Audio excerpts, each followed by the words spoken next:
Hey tubes, so tonight we're going to be going through and installing a inner CV boot on this 2007 caliber that I've featured in a previous video. I ended up having to install a transmission into this vehicle and yesterday when I was going to install the half shaft, I ended up running into a problem where the inner CV boot exploded on me. Well, it was $17 after some coupons and a 20% off online only buying of your parts through the local parts store, or I could spend $60 and wait a couple days. So I decided that, well, I've already had the CV shaft out once. Everything is already pretty much taken apart for me. And I know that there's nothing wrong with the CV joint itself other than the boot just ripped. So I've decided that I'm going to go through and install one of these guys. This is a Dorman Unifit constant velocity boot kit. This is for the inner CV. They also make one for the outer. Outer is closer to the wheel, inner is closer to the transmission. So just when you go to the store, make sure that you get the correct one. Also, it's not a bad idea to go right on Dorman's website, and I'll put a link down below.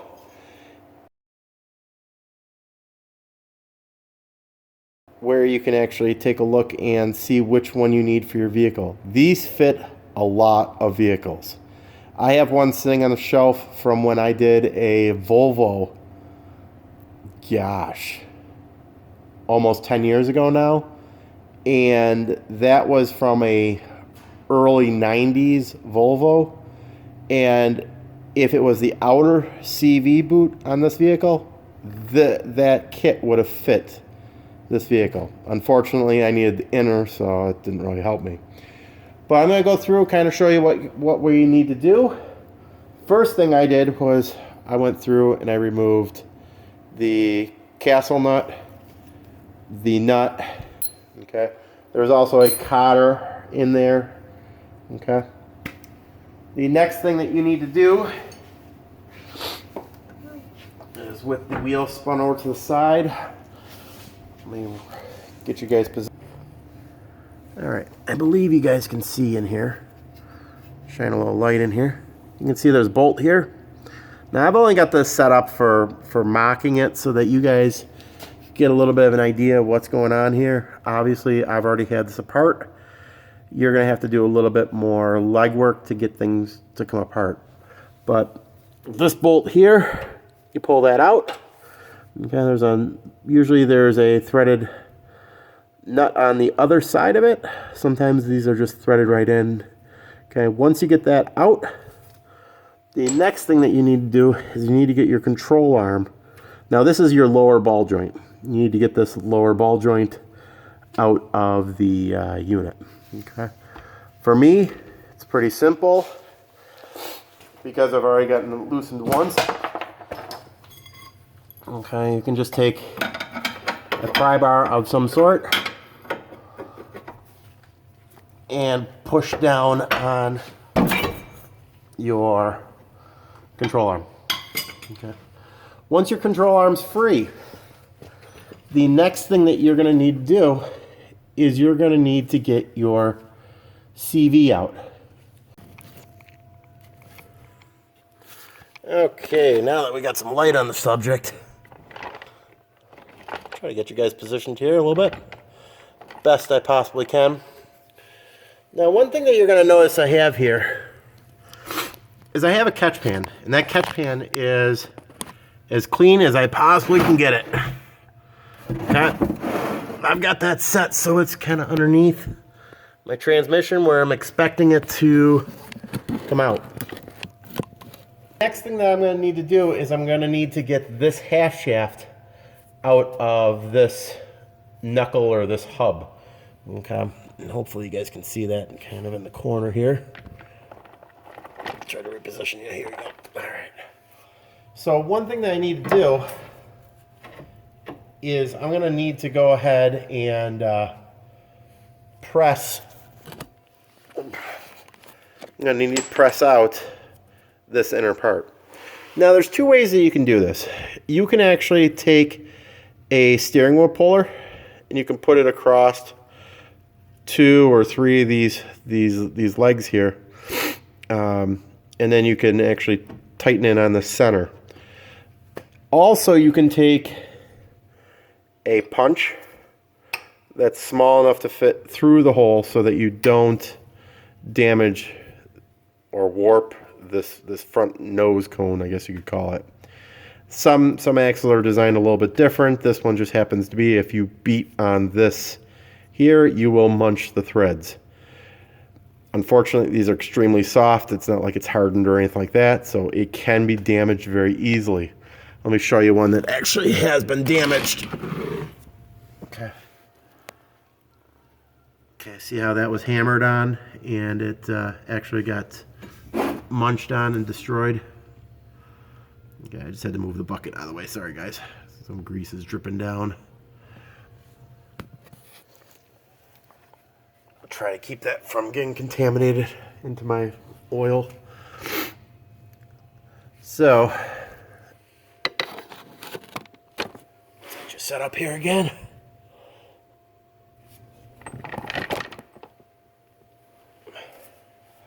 Alright, so I'm going to turn this to the side a little bit.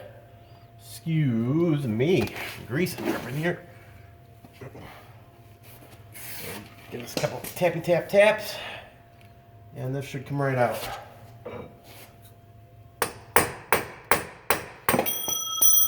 Or the punch can come right on my hand. Take 2.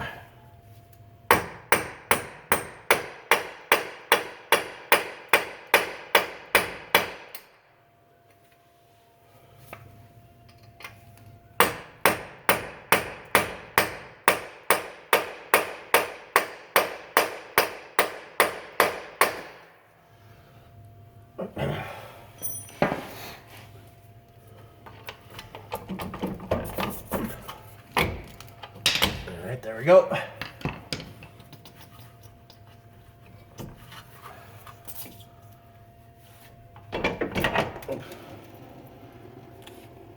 Alright. So as you can hear, I got some fluids starting to come out.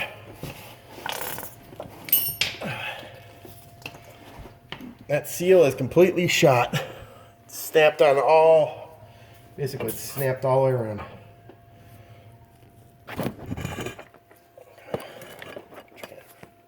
Situated here a little bit.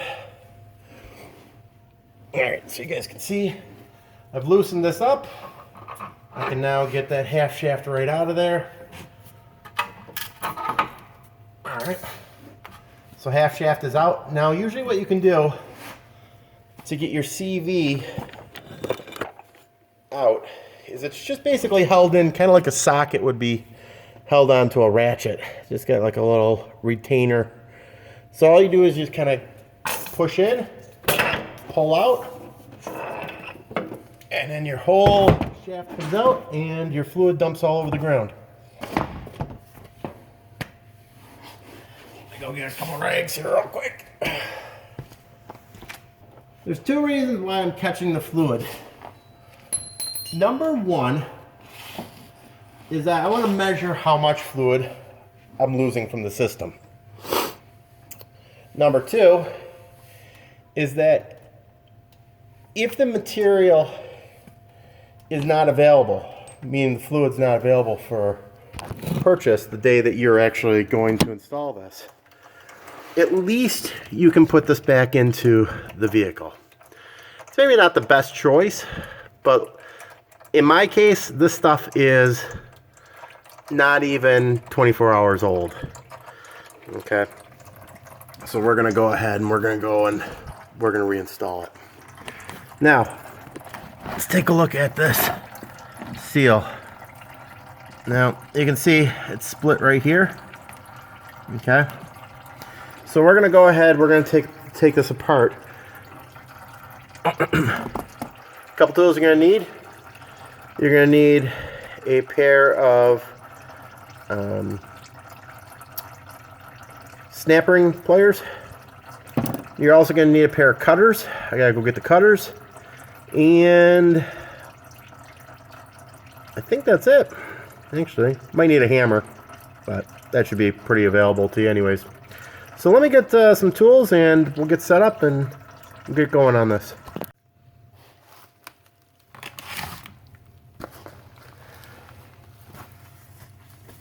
Alrighty guys, so I got you kind of set up here on the floor with some cardboard. So you might be staring at my knees a little bit. But what we're going to do is we're going to first cut this band here. And then we're going to cut this band here. We're going to try to separate this joint. But it's nothing too fancy. Just kind of have to get in there and just kind of cut it. It's not like we're trying to save it. Okay. So once that's separated, move those out of the way. All right, we're gonna go ahead and rags are gonna be your friend. This is a messy job. I'm gonna go ahead, I'm just gonna kind of cut this right out of the way. Now, usually you can tell if you have the correct joint because, or I shouldn't say joint, but you'll have the right cover for your CV because your inner is, every time that I've ever seen it, it's a gray color and your outer will be a black color. I'm just going to clean up some of this. Alright, sorry about that guys. The phone rang and I lost track where I was. So I'm going to backtrack this a little bit. Just kind of fill you in as to what we did. So first thing we left off with was we cut the boot off, the damaged boot off. And now what we're going to do is we need to get this separated. Now, once you clear off some of the grease, what you'll actually see inside here is this little retainer clip. Okay, you can usually get it with your fingers. Okay, in this case, I can't really get it with my fingers. All right, so what you'll see inside here is a retainer clip. Okay, now I'm just going to have to pry that out.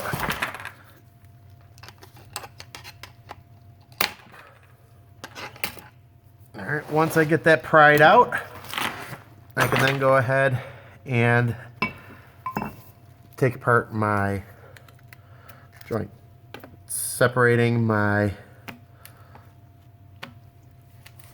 bearings or doodads, whatever you want to call those. Now, the next thing that we need to do is on the end of this is going to be a circlip. Okay, sometimes it's a snap ring, sometimes it's a circlip. Okay, so what I'm going to do is kind of get this cleaned up a little bit.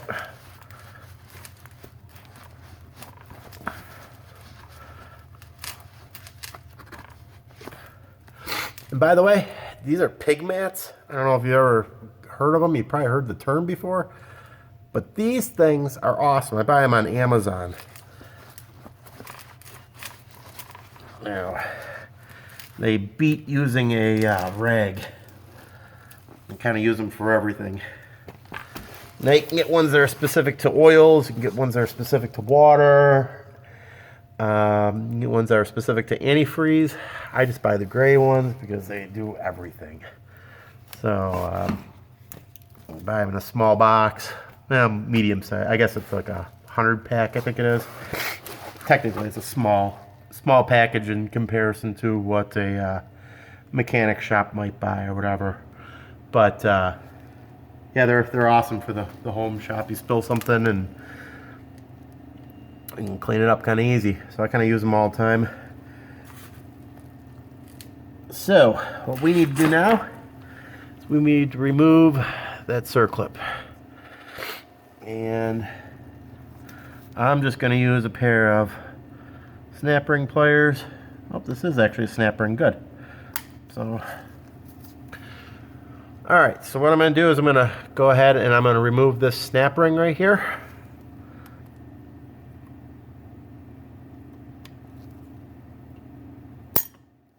Okay, just like that.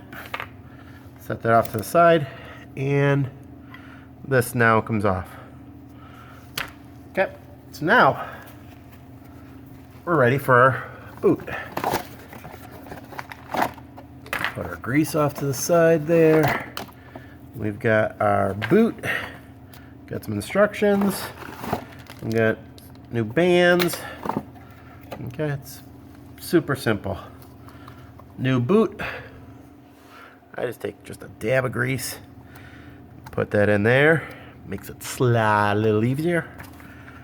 All right.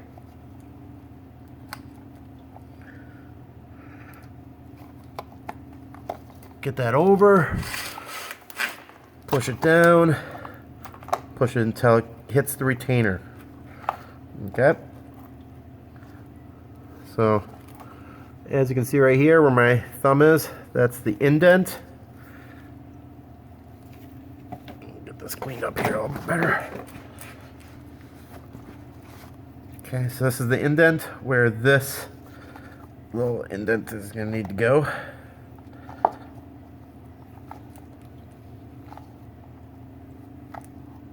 Okay, just like that. So it's looking like that's where it wants to sit, and you'll kind of feel how it wants to sit. Now, next thing I'm going to do is go ahead, just reverse my order. Okay, it's tapered. Of course, I put it on wrong.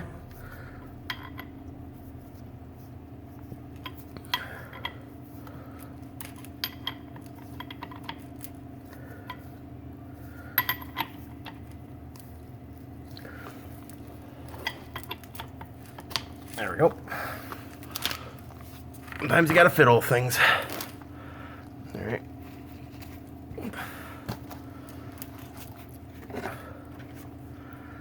Go ahead and get our circlip back on. Or E-clip or C-clip, whatever you want to call them.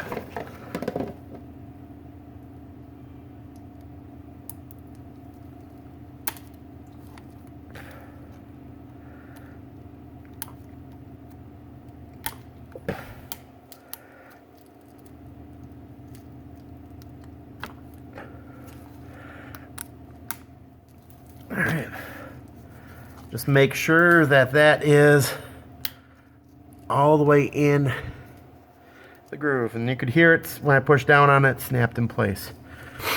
So now, next thing I'm going to do, I'm going to go ahead and I'm going to put my little constant velocity, whatever you want to call these bearings or whatever they are, on. Try to get the majority of the grease off my fingers. Go ahead and slide that in. Clean your hands again. Alright.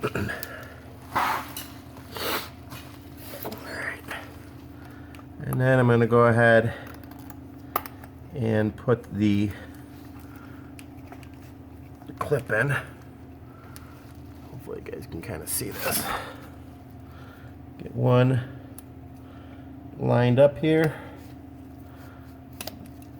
And just kind of push it in there. Nothing real fancy. Push it in. Make sure all three are in place.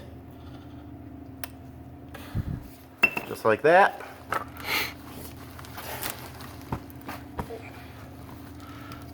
So now I've got my, spin this a little bit so you guys can see a little bit better. So now I've got my retainer in there. I got my everything obviously reassembled. Now the next thing I gotta do is I gotta get some grease in there.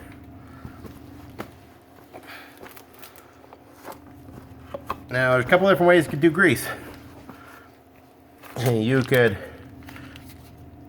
cut a big huge slit across here and then hope to God that you get the material in there.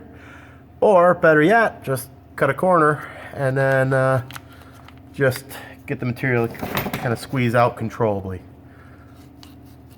I'll leave it up to you however you want to do it. And then just fill your boot up.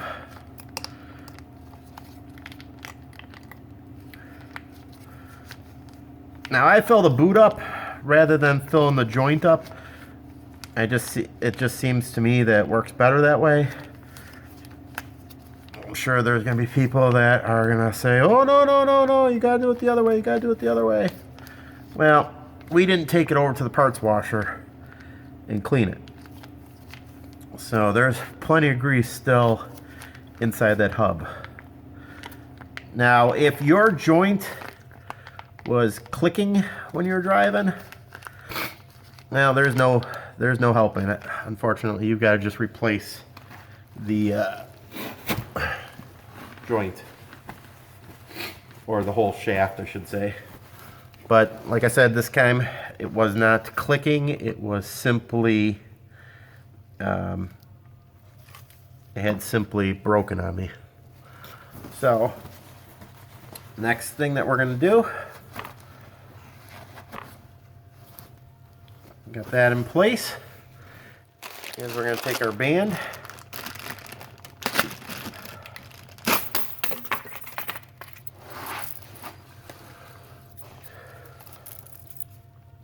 these are just like an aluminum or stainless steel or something. I think they're aluminum actually, but they're super pliable.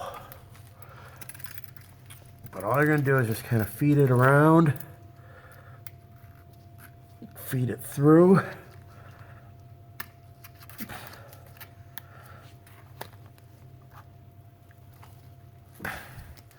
And then what you do is I just hold it, kind of hold it. They probably make a special tool for doing this. I've never really seen the need for that tool. Okay, but this is kind of like a zip tie. Pull on as tight as you possibly can, fold it over, and then you bend over these little tabs to retain the whole thing. So what I'm going to do is I'm going to clean my hand off is what I'm going to do.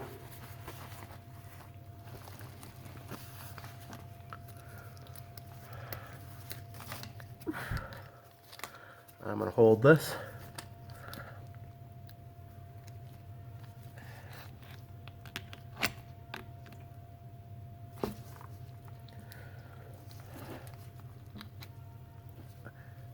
And I'm going to try to get as much material over as I possibly can.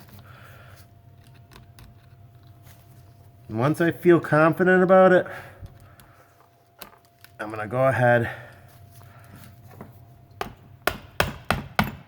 and give it a little tappy tap tap. Bend these prongs over.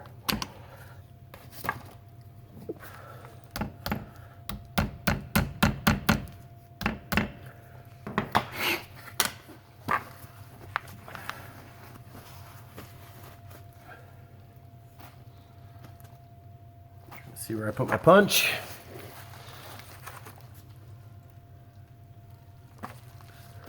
Alright, I probably put it underneath the cardboard because I'm famous for doing that. Let's see if I can get this to kind of bend over on me.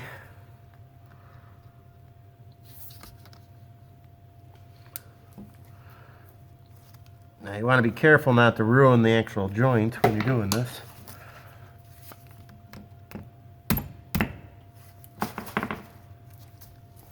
Alright. Let me go get a pair of pliers. I'll be right back. Okay. So I'm going to just go ahead and bend these over with just a pair of vice grips, I guess. Just kind of get them to go.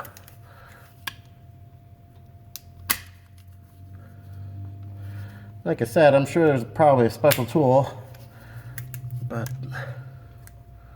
us home gamers, well, you know what? We don't always have all the special tools. So we just gotta kind of make things work.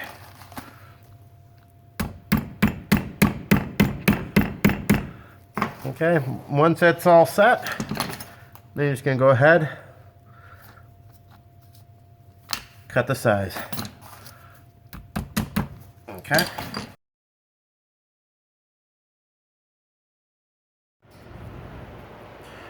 Alrighty guys, so we're going to go ahead and we're going to install the smaller diameter.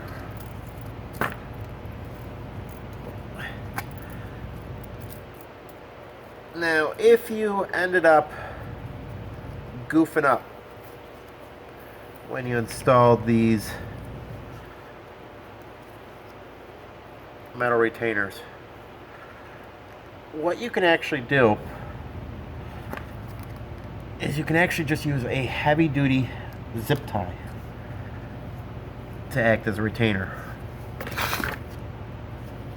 They work super good. They do basically the exact same thing. All you're doing is you're just retaining the boot so it can't slide in and it can't slide out, and you're basically just trying to keep the grease from flying out. So we're gonna go ahead and bend these over again.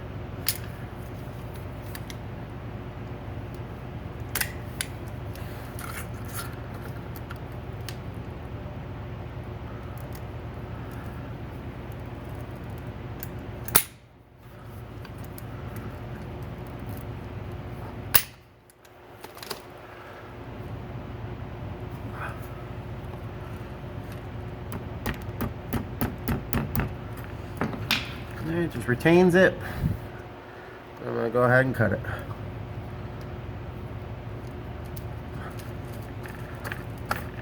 Alright, we'll use the snips again. Okay. I'm just going to tap that down. Alright, now the last thing that we're going to do before we go ahead and install it in the car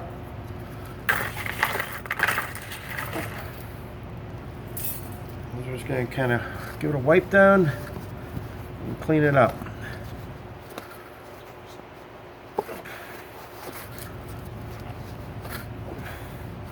Does it have to look perfect? Yeah, unless it's I mean, if it's a show car, yeah, probably. But if it's a show car, you know what I'd do? I would go ahead and I'd buy the actual joint and put it in there. But sometimes the joint might not be available. You know, might be on back order, or who the heck knows. Or you need to get the job done tonight because you need the car tomorrow. And the joint's not available. So you're going to put one of these little boots on there. Now they also do make another thing called a speedy boot. Now a speedy boot's a little harder to find. I couldn't actually source one for this size axle. But basically what a speedy boot is same idea, but actually it's got a slit that runs right here, so you actually don't have to remove the shaft from the vehicle. And if memory serves me, is that it's kind of there's that slit in there, and then if I remember right, there was something that crimped over, or it was the boot itself that kind of locked into itself. I can't, for the life of me, I can't remember what it is. I just remember there's a speedy boot. The last time I probably put a speedy boot on was over 20 years ago when I was in college. So, yeah. Actually, I don't even know if I was in college. I might have still been in high school. But over here, you can see that little retainer.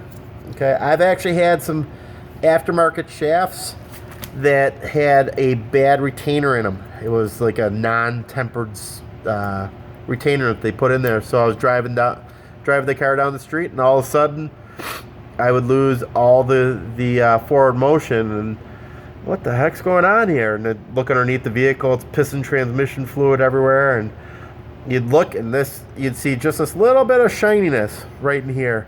They'd be like, gosh darn it, you gotta be kidding me. The whole shaft had popped out just a little bit.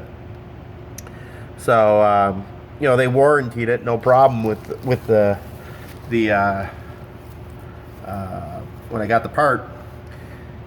But actually what they had done was they actually had upgraded me to instead of a remanufactured one, they actually upgraded me to a newly manufactured one. So that, in case there was actually a problem with the circlip. So yeah. So that was kind of a little side story. Sorry about that. What we're going to do now is we're just going to do the reverse, and we're going to go ahead and put this joint into the vehicle.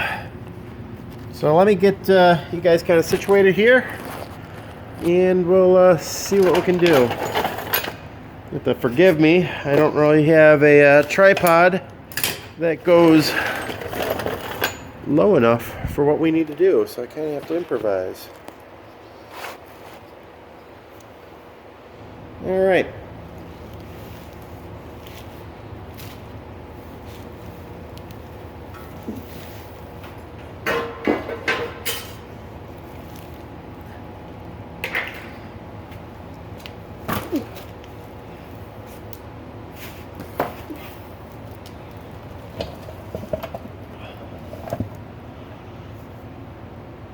All right, hopefully you can see what I can see.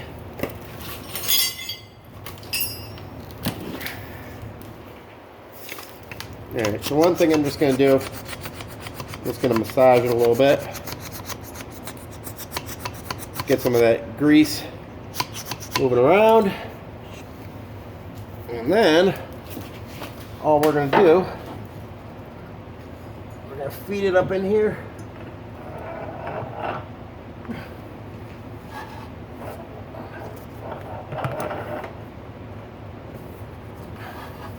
Once it's in there, pull it out, push it in, and it's snapped in there.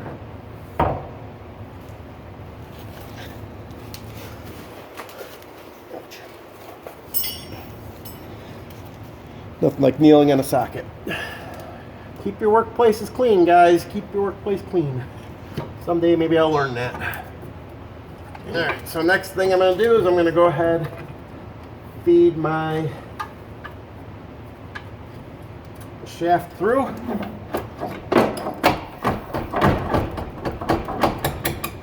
Okay, got that tapped in. Now, in my case, the ball joint will not go in all the way. Yep, ball joint will not go in all the way until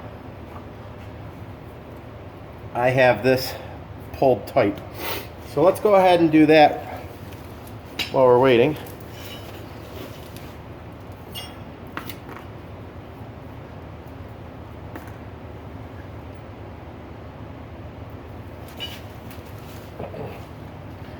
Alright, so in my case, washer goes first,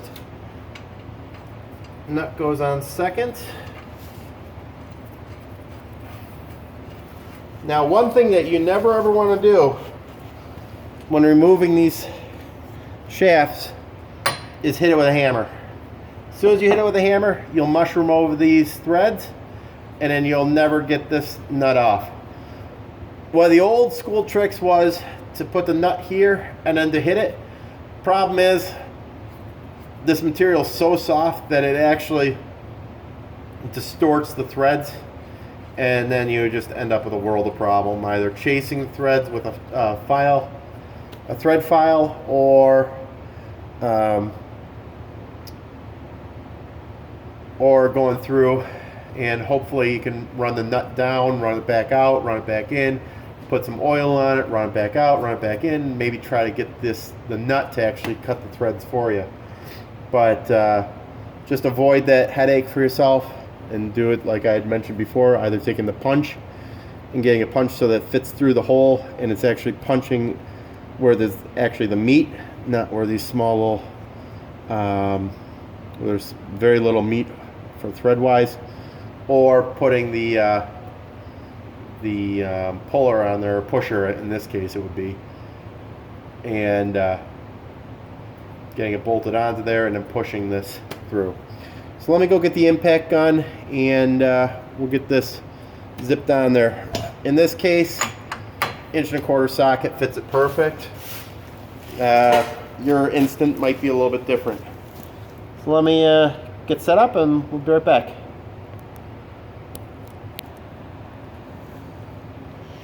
Okay, now I'm going to go ahead and use the impact gun and tighten this on.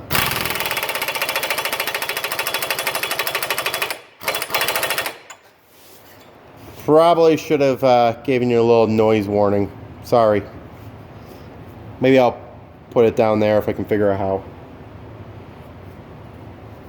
Alright, so next thing I'm going to do is I'm going to put this little spring washer on there.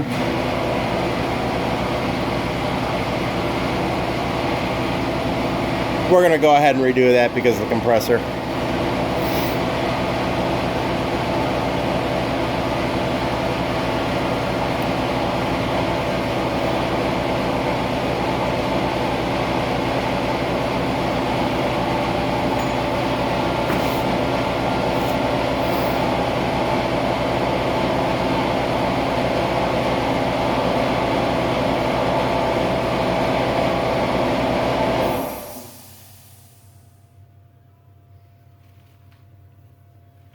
Alright, so next thing we're going to do is we're going to go ahead and we're going to put the little spring washer on there, and then we're going to line up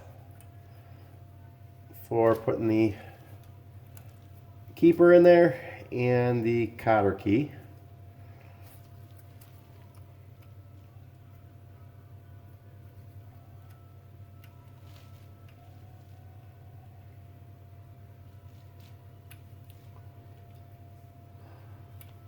No, my cotter key's got a little bit of a bend to it.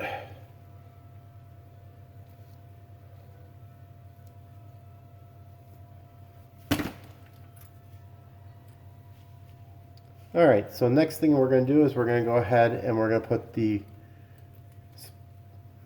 spring washer on there. We're going to put our keeper on there.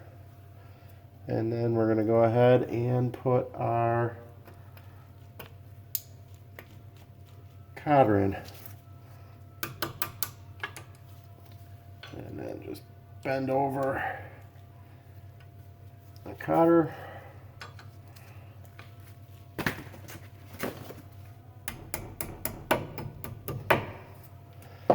Alright, now next thing we're going to go ahead and do is we got to get our ball joints reattached.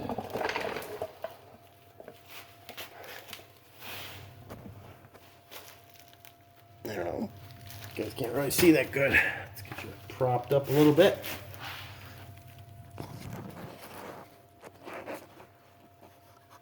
Perfect. Alright.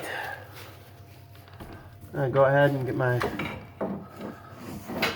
ball joint all lined up. Apologize if my head's in the way.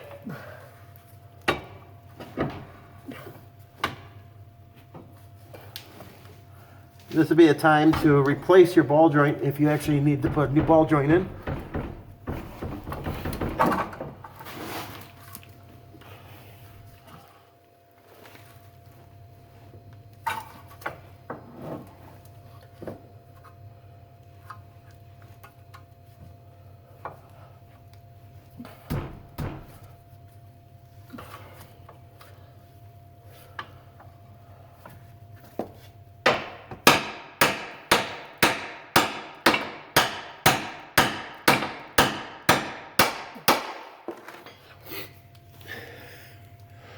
Probably should put a little warning in there that that was gonna make some noise. Sometimes they push up there, sometimes you gotta pound them up there. Kind of depends on the mood of everything. Most of the stuff in New York here is rusty, so everything kind of fights you. So the last thing I'm going to do is I'm going to go ahead and put the bolt in wherever I put it.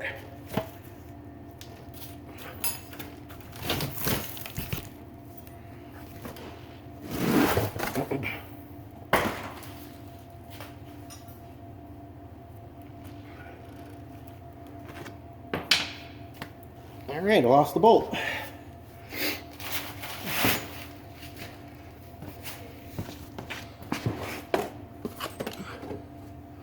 All right, found the bolt. Well, I guess I'm going to be doing a lot of editing on this video.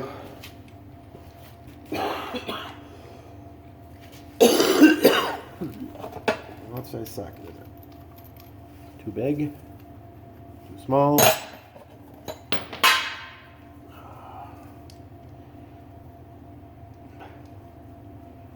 Just right.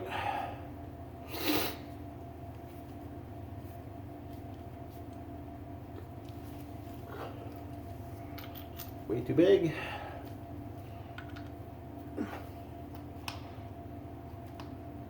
No idea. Way too big.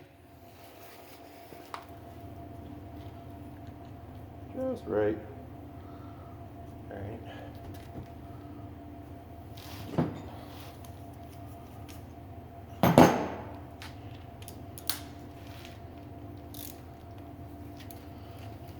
All right. So I'm going to go ahead and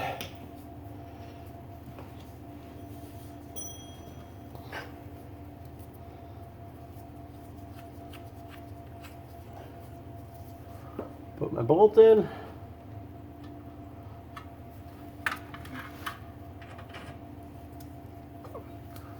And put my nut on. Actually, no, I'll flip that around. I'll put my bolt in the other way.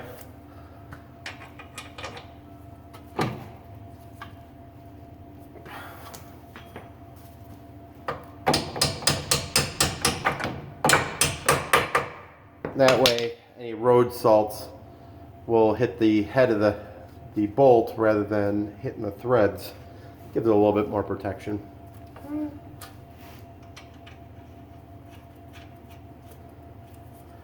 Alright, and then I'm just going to go ahead and buzz that on.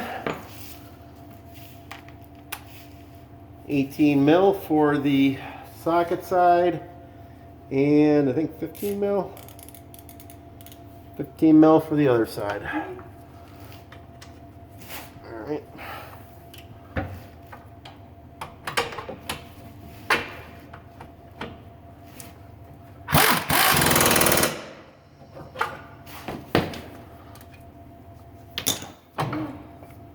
Alright, guys.